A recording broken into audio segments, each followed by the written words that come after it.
I don't know why I decided to take the late shift tonight. Maybe it was the need for extra cash, or maybe I just wanted an excuse to avoid the tension at home.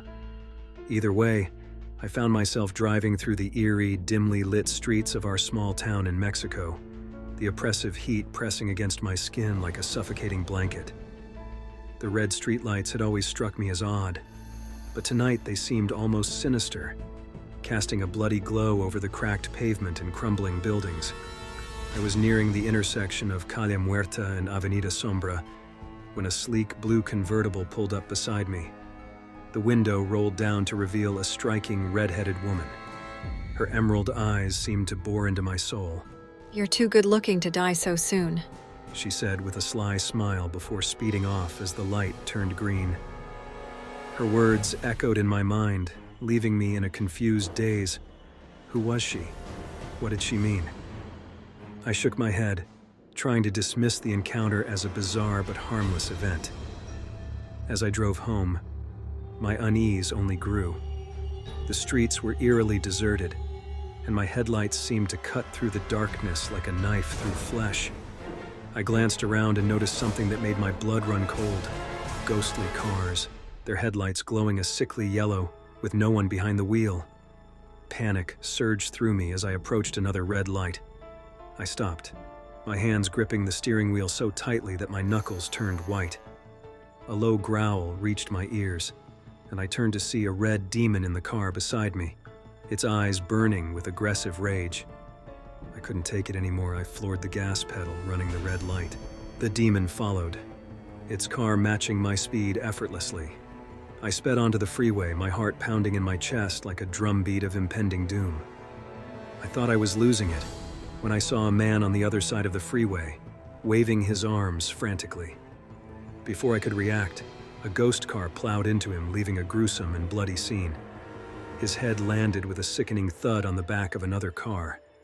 I screamed, the horrific scene seared into my mind.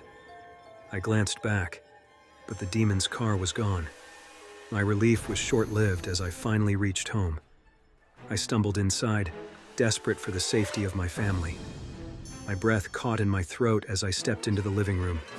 Blood covered everything, the walls, the furniture, even the ceiling.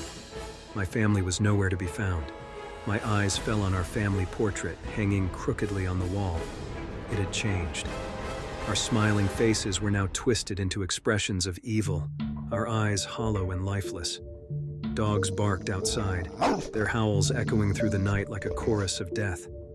The living room doors swung open, and a woman in red silently walked in.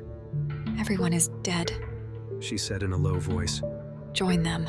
A door creaked open, and a man with a machete emerged from the shadows. I didn't wait to see what he intended. I bolted from the house, my legs pumping furiously as I ran down the street. A ghost car was idling not far away, and in my desperation, I jumped in. To my astonishment, it started up. I drove, my mind a chaotic mess of fear and confusion.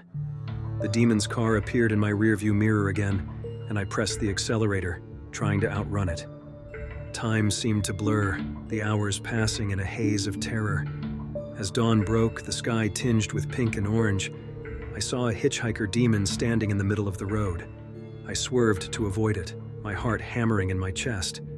Another demon in a car pulled up beside me, its twisted face grinning. "You can't escape," it taunted. I sped off, the demon's laughter echoing in my ears. I drove until I saw the familiar shape of the police station. I screeched to a halt and ran inside, my chest heaving with exhaustion and fear. The red-headed woman was sitting in the waiting area, a predatory smile on her lips. "I've been waiting for you," she said, her voice boring into my head. I backed away, my mind racing for a way out. The room seemed to close in around me, the walls dripping with blood. I was trapped, my pulse pounding in my ears. Then, it hit me. If this was some kind of nightmare, I had to wake up. I closed my eyes, willing myself to break free from this hellish reality. But when I opened them again, nothing had changed. The woman stood, her eyes glowing with a terrifying intensity. "Join them," she whispered, reaching out a hand. I bolted for the door. The The last thing I heard was the redheaded woman's laughter echoing in the room. I burst outside, the landscape a blur around me, my only thought to escape. But deep down, I knew. You can't escape the red lights of Calle Muerta. You can't escape the darkness that lurks within. And as the sun rose higher, I realized there was no running from the terror that had claimed me. I was already dead, my soul snatched by the cursed town, destined to wander its haunted streets forever.